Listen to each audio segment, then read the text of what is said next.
Kaip vertinti ir skaičiuoti reguliavimo naštos pokytį? Vertinimo žingsniai ir dažniausiai pasitaikančios vertinimo klaidos.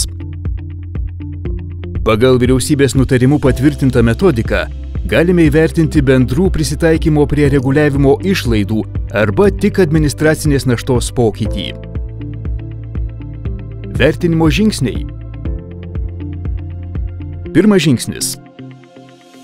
Pasirenkamas teisės aktas ar jo projektas, kuriame nustatyti įpareigojimai ūkio subjektams. Antras žingsnis. Sudaromas įpareigojimų sąrašas.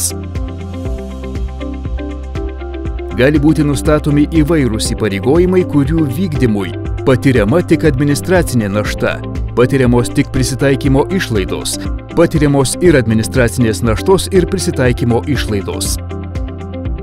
Svarbu nustatyti, ar įpareigojimas yra taikomas ūkio subjektui. Jei ne, tolimesnis vertinimas nėra atliekamas. Jei taip, turime nustatyti, ar ūkio subjektas turi atlikti veiksmus įpareigojimui įgyvendinti. Jei ne, tolimesnis vertinimas neatliekamas. Jei taip, pereinama prie trečio žingsnio. Jeigu įpareigojimų sukeliamos išlaidos yra nereikšmingos, jos gali būti nevertinamos. Nereikšmingos išlaidos, kai informacinį įpareigojimą kiekvienam ūkio subjektui vykdyti trunka mažiau nei 2 valandas per metus ir jis taikomas mažiau nei 20 ūkio subjektų. Tokiu atveju administracinės naštos pokytis nevertinamas. Arba kai nereikia patirti išlaidų investicijoms ir įpareigojimas taikomas nedaugiau nei 5 ūkio subjektams. Tokiu atveju prisitaikymo išlaidų pokytis nevertinamas. Trečias žingsnis. Nustatoma įpareigojimo kilmė.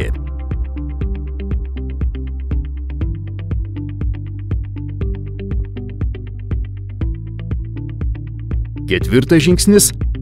Nustatoma įpareigojimo tikslinė grupė. Ar įpareigojimas taikomas visai tiksliniai grupiai ar tik jos daliai, atitinkančiai tam tikrus kriterijus. Penktas žingsnis. Nustatomi įpareigojimo vykdymo veiksmai. Pavyzdžiui, informacinių lentelių pildymas, deklaracijų spausdinimas, įrangos užsakymas, darbuotojų apmokymas, gaminio ženklinimo pavyzdžio parengimas ir taip toliau. Šeštas žingsnis. Kiekvienas veiksmas įvertinamas pagal prisitaikymo išlaidų kategorijas. Vertinant išlaidas darbuotojams, turime žinoti, kiek darbuotojų atliks veiksmą, kokie tai darbuotojai, koks yra jų vidutinis valandinis darbo užmokesčio dydis, kiek laiko sugaištama ir kiek kartų per metus veiksmas atliekamas. Vertinant išlaidas investicijoms. Pirma, nustatoma materialinių ir arba nematerialinių turto investicijų įsigijimo pradinė vertė. Antra, jeigu turtas naudojamas ne tik tiriamam įpareigojimui vykdyti, bet ir kitoms veikloms, tuomet nustatoma ir apskaičiuojama naudojamo turto dalis procentais. Vertinant išlaidas medžiagoms, nustatomi įpareigojimui vykdyti naudojamas medžiagas arba jų grupę. Tuomet jų kiekiai vidutiniškai sunaudojami per 1 metus yra padauginami iš medžiagos ar medžiagų grupės kainos. Kai vertinamos išlaidos išorės paslaugoms, reikia nustatyti, ar yra veiksmų, kurių neturi teisės atlikti pats ūkio subjektas, kiek tokios paslaugos kainuoja. Pridėtinės išlaidos sudaro 5% nuo visų kitų išlaidų sumos.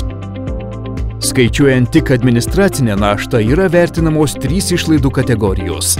Pirma, išlaidos darbuotojams, antra, išlaidos išorės paslaugoms ir trečia, pridėtinės išlaidos. Prisitaikymo išlaidoms apskaičiuoti, papildomai vertinamos išlaidos investicijoms ir medžiagoms. Septintas žingsnis. Visų įpareigojimų sukeliamos išlaidos susumuojamos. Tai vienam ūkio subjektui tenkančios išlaidos. Aštuntas žingsnis. Šios išlaidos dauginamos iš tikslinės grupės skaičiaus, kam taikomi įpareigojimai. Tai visos teisės aktus sukeliamos prisitaikymo prie reguliavimo išlaidos. Dažniausiai vertinime pasitaikančios klaidos. Kelis kartus įvertinamas skirtingose teisės aktuose nustatytas tas pats įpareigojimas. Apskaičiuojami įvairūs mokesčiai, rinkliavos, atlygis už viešąją paslaugą institucijoms. Tokios išlaidos nevertinamos. Plačiau apie administracinės naštos ir prisitaikymo prie reguliavimo išlaidų vertinimą rasite Ekonomikos ir inovacijų ministerijos puslapyje eimin.lrv.lt.